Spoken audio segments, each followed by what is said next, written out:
कॉलेजच्या दिवसामध्ये आणि पुढे नोकरीच्या ठिकाणी मी मुला मुलींमधील जीवलग मैत्री पाहायची. जोडीदाराच्या खांद्यावर विसावणारी आणि हातात हात घालून घालणारी जोडपी पाहिली की मला त्यांचा हेवा वाटायचा. मलाही असा जोडीदार कधी मिळेल का असं वाटत राहायचं. 4 भाऊ, 1 बहीण आणि वृद्ध आई वडील असं आमचं मोठं कुटुंब होतं. पण या भरलेल्या घरातही मला नेहमी एकटं वाटायचं. माझ्या सगळ्या भावांची लग्न झाली होती आणि ते त्यांच्या संसारात रमले होते. माझं वय वाढत चाललं होतं, पण लग्न काही जमत नव्हतं. माझ्या भावांना माझी काही काळजी आहे की नाही असा प्रश्न मला नेहमी पडायचा. एकीकडे मला प्रेमाची आस होती, मनात अनेक इच्छा होत्या, तर दुसरीकडे एकटेपणाने मला घेरलं होतं. मी लठ्ठ आहे म्हणून लग्न ठरत नाही का असा प्रश्नही माझ्या मनात येत असे. पुरुष जाड्या स्त्रियांचा तिरस्कार करतात का? माझं वजन वाढलेलं आहे म्हणून माझ्यासाठी जोडीदार पाहणं घरच्यांना कठीण जात असावं का? मला आयुष्यभर लग्नाशिवाय राहावं लागेल का? मला कधीच लैंगिक सुख मिळणार नाही का? असे अनेक प्रश्न सतत मला छळायचे. अखेर मी 35 वर्षाची असताना 40शीतला एक पुरुष माझ्याशी लग्न करायला तयार झाला. लग्नाबद्दल रीतसर बोलणी झाल्यावर मी त्याला माझ्या भावना त्याला सांगितल्या, पण त्याने ना त्याकडे लक्ष दिलं ना काही प्रतिसाद दिला. तो काहीसा निराशच असायचा. तो म्हणाला, माझा काहीच प्रॉब्लेम नाही. त्यांचं पूर्णपणे माझ्याकडे लक्ष होतं. ही संधी पाहून मी त्याच्या आणखी जवळ जायचा प्रयत्न केला, पण त्याचा कोणताही अवयव जराही उत्तेजित झालेला नव्हता. पॉर्न व्हिडिओ जे दाखवलं जातं त्यापेक्षा मी काहीतरी वेगळं अनुभवत होते. हे कोणासोबत बोलावं हे मला कळत नव्हतं. मला शरमही वाटत होती, पण मला त्याचा खूप त्रास होत होता. पुरुष स्त्रियांच्या सौंदर्याबद्दल एरवे खूप चर्चा करत असतात, मग मी पुरुषांच्या शारीरिक क्षमतेबद्दल का बोलू नये? माझ्या त्याच्याकडून जर काही अपेक्षा असतील तर त्यात चूक काय आहे? मग मला कळून चुकलं की तो नपुसंक आहे. आमच्या लग्नाआधीच डॉक्टरांनी त्याचं निदान केलं होतं. तो आणि त्याच्या आईवडिलांना तो नपुसंक असल्याचं आधीच माहिती होतं. तरीही त्यांनी मला फसवलं होतं. आता मला खरं काय ते कळलं होतं. त्याला माझ्यासमोर उभं राहायला लाज वाटत होती, पण त्याने माझी माफी मागितली नाही. स्त्रीने छोटीशी जरी चूक केली तर समाज तिला खूप हिणावतो, पण पुरुषाने चूक केली तरी त्यासाठी स्त्रीलाच दोषी धरलं जातं. माझ्या नातेवाईकांनी मला सल्ला दिला, आयुष्यात फक्त सेक्स महत्वाचा नाही, तू मूल दत्तक घे.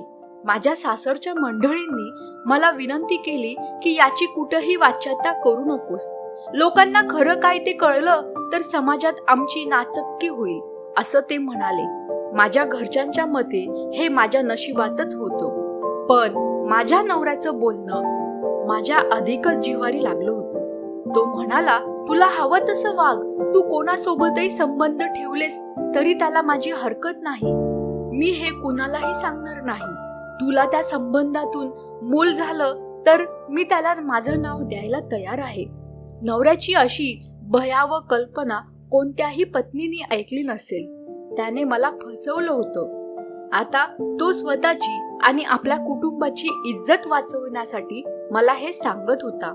तो मला काकुळतीला येऊन म्हणाला, प्लीज हे कुणालाही सांगू नकोस, मला घटस्फोट देऊ नकोस.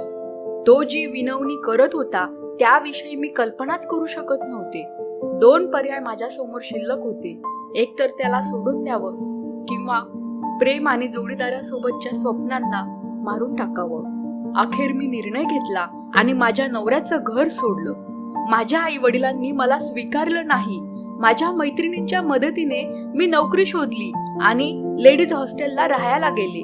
माझं आयुष्य हळूहळू मार्गी लागत होतं. मी कोर्टात घटस्फोटासाठी अर्ज केला. माझ्या सासरची माणसं निर्लज्ज होती. त्यांनी माझ्यावर व्यभिचार केल्याचा आरोप करत लग्न मोडण्यासाठी मी खरं कारण लपवते असं सांगितलं, पण मी हिम्मत हारले नाही. मी नवऱ्याच्या मेडिकल चाचणीची मागणी केली.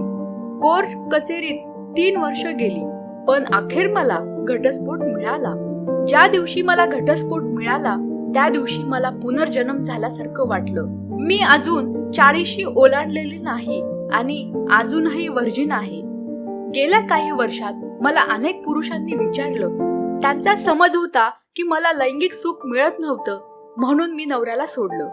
माझ्यासोबत जे घडलं ते साफ चूक होतं. माझ्याविषयी माझ्या नवऱ्याचे विचार संकुचित होते. मी अशा संकुचित विचारांच्या पुरुषांपासून दूर राहणं पसंत करते. जोडीदाराविषयी माझ्या इच्छा, भावना आणि माझं स्वप्न आहे. ज्या पुरुषांचं माझ्यावर प्रेम असेल त्याच्यावर मला प्रेम करायचं आहे. तो माझी काळजी घेईल आणि मला आयुष्यभर साथ देईल. मी वाट पाहते माझ्या स्वप्नातील जोडीदाराची. तोपर्यंत मी माझ्यात आनंदी आहे. मैत्रिणींसोबत त्यांच्या लैंगिक आयुष्याबद्दल आमचं अगदी खासगीत बोलणं होतं आणि जेव्हा माझ्या मनात सेक्स बद्दल विचार येतात तेव्हा वेबसाईट जवळच्या वाटतात. मी जे काही केलं आहे त्यासाठी माझी झडाडती घेणाऱ्या लोकांची काही कमतरता नाही. स्त्री काही वस्तू नाही, स्त्रीला भावना असतात. हे कळण्याची लोकांना सुबुद्धी मिळो.